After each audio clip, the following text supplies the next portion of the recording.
Welcome to My Journey, a program that brings you purposeful people who will inspire you to start creating wealth from wherever you are.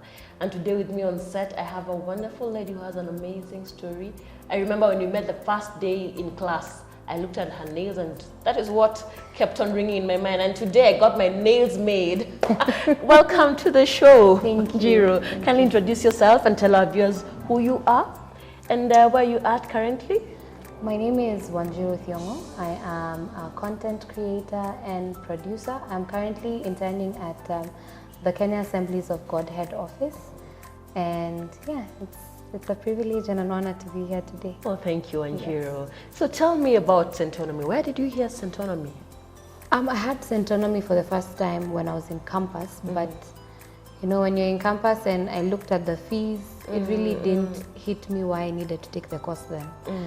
And then a while later, after I had quit my job and I was just out here, still hadn't figured out what to do, a friend of mine came and told me, there's this course I've really been meaning to do, but I haven't had time to do it. Why don't you check it out?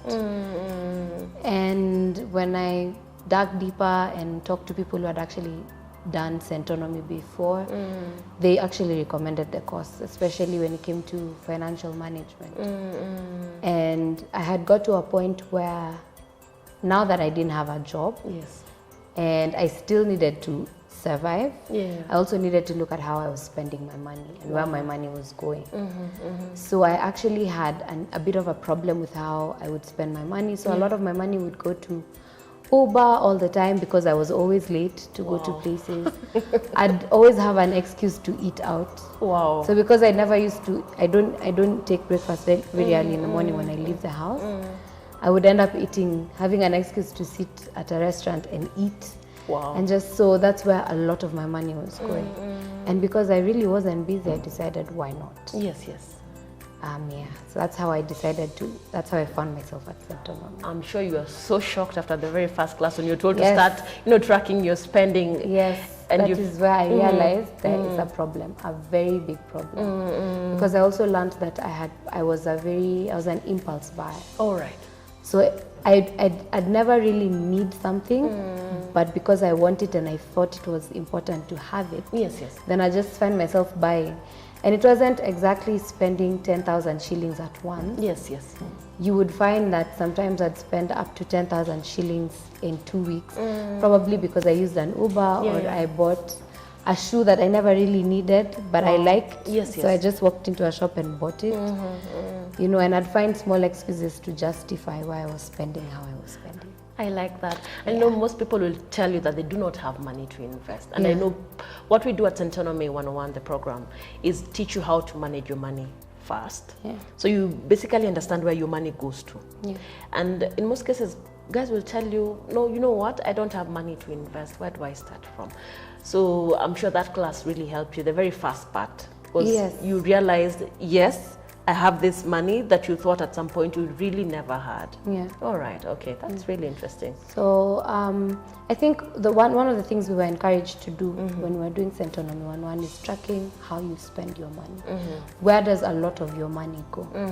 Are there things that you can do as a cheaper alternative? So if the reason I use an Uber is because I wake up late, why don't you try waking up early and use public transport?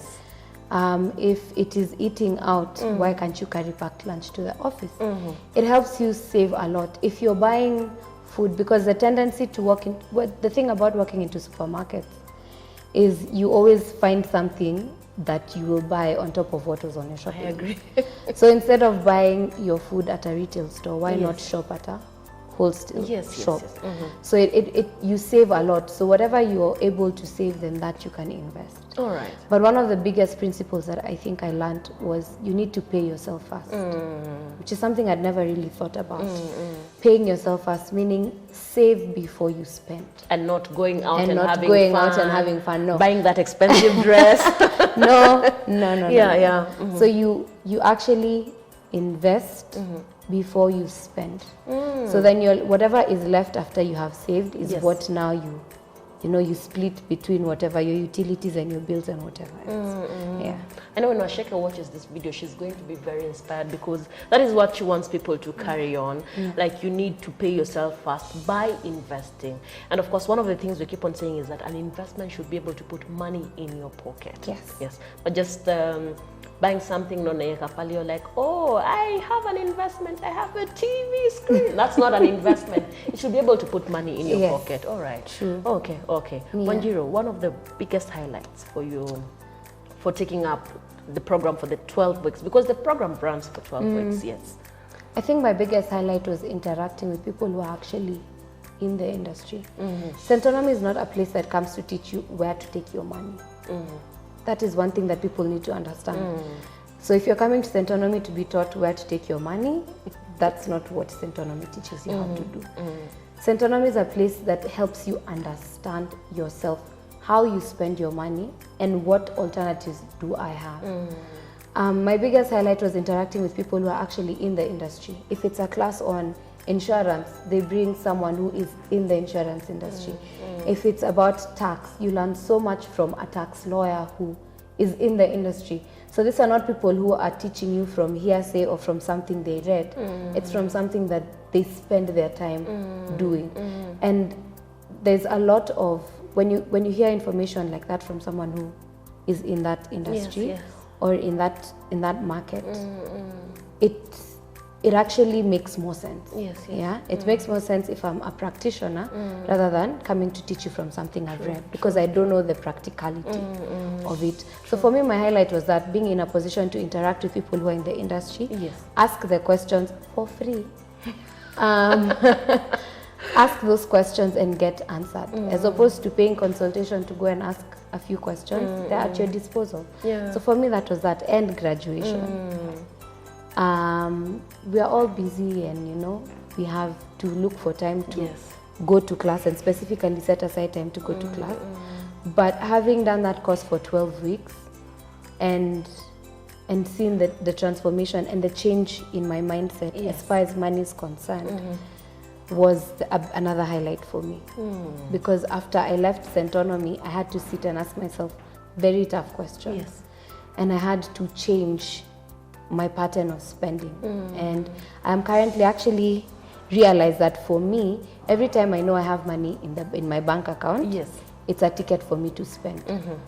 So it's easier for me to look for avenues to invest and then leave what I really need to help me move around and do my own things. So right now I have taken a certain amount to the Centonomy money market fund. So, and I'm also, as we speak, I'm also looking for other avenues to invest as well. Because I'm also thinking about retirement, which is something people our age don't actually think about. So thinking about, do I want to be a burden to my children when I'm in my 60s, 70s, or do I want to live the life that I want to live without having to actually pay for it? Amazing. So I'm glad, I'm so excited with the fact that your mindset has already transformed. Because one of the things we talk about, you know, wealth creation is not about building wealth quickly, but it's about living the lifestyle that you want without necessarily working for it. And now that your money is already in a money market fund, it means it is growing. The money is already working for you. And one of the things we insist on, especially after you take up the personal finance class, we'll always tell you that money is a tool that enables you to go to the next level. And I'm so happy that you're actually sharing your story. You're young, and I know you'll go places. And something that I keep on, because I receive so many calls when people are inquiring about the class, and they're like, I'm 35, am I too late to come for this class? Or I'm almost retiring, do you think I should take up this class? What would you tell such a person who's asking whether they are too late or they are too young? I would say it's never too late. Come with an open mind, ready to learn and ready to have yourself transformed. As young as I am lucky to have had this information at this point in my life before I hit 25. And for me, I would advise anyone, no matter how old you are, this is the place to be. This is a place to be. I wish I could, you know, have more time to talk about it. Yes, yes. But this is an experience you can only get if you experience it for yourself. No one can experience it for you. Yeah. All right. Thank you, Wanjiru. This has been a very amazing conversation between me and Wanjiru, and I'm glad that her mindset has completely transformed. What are you doing about your wealth creation journey? Karibu sana, and we look forward to seeing you during the next episode of My Journey.